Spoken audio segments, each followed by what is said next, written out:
Personality is a unique way an individual feels, thinks, and behaves across different situations.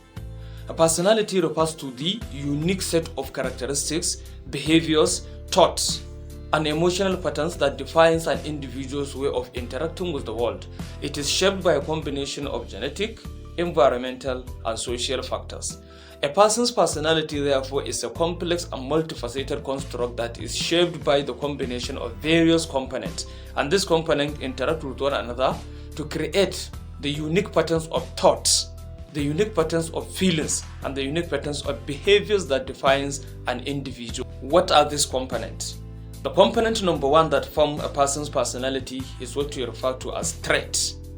The traits are relatively suitable and enduring characteristics that influence behavior across different situations. Example, like what is defined as the 5 personality traits or the ocean model, where O stands for openness. That is the characteristic of an individual that has to do with creativity, curiosity, and openness to the experiences.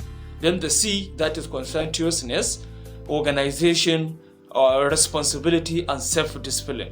Then extraversion, that has to do with sociability, talkativeness, and assertiveness. Then the A stands for agreeableness, that is compassion, cooperativeness, and trust. Then the N for neuroticism, which has to do with emotional instability, anxiety, and moodiness.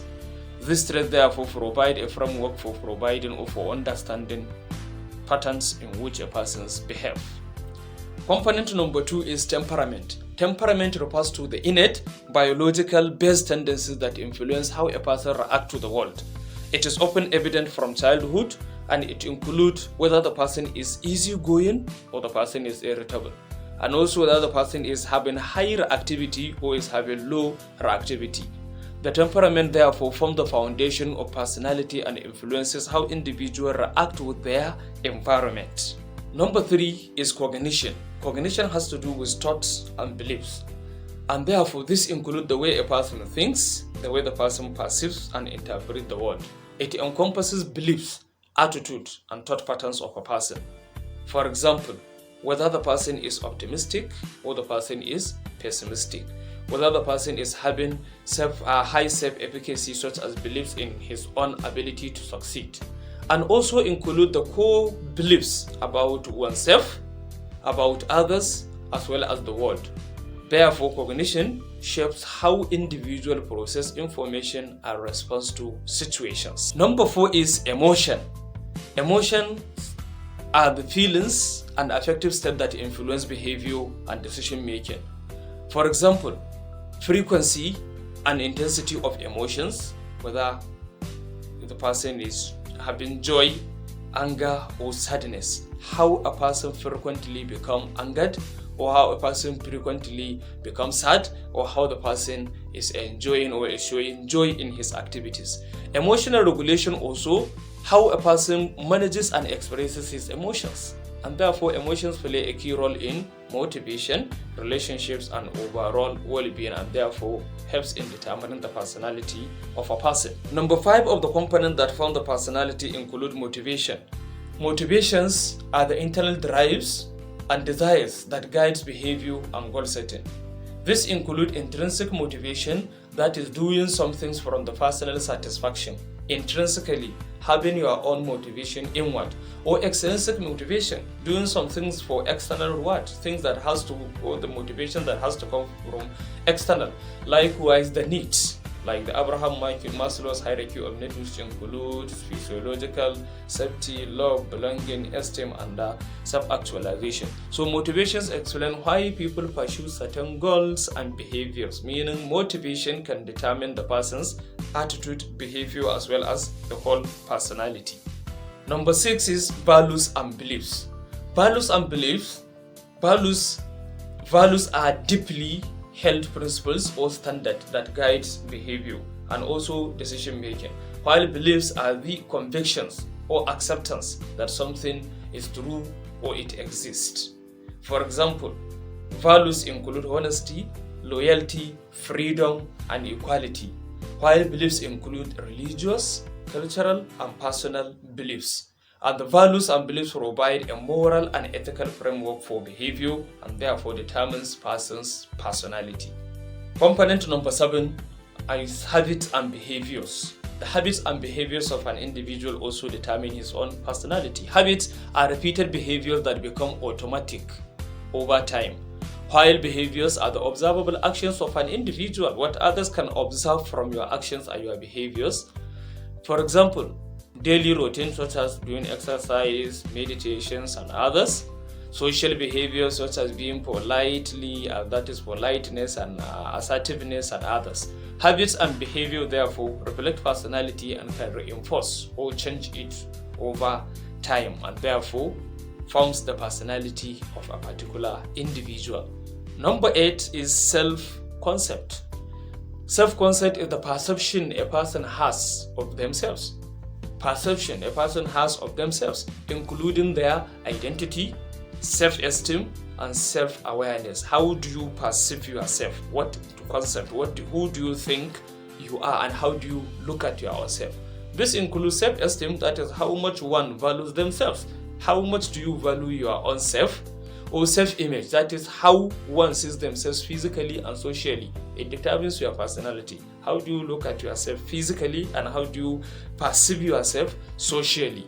And therefore, self-concept influences confidence. It influences your confidence. Knowing who you are will determine how confident you are, helps in decision making and also interaction with others. Because it is when you know yourself, then you now also know how to interact well with others.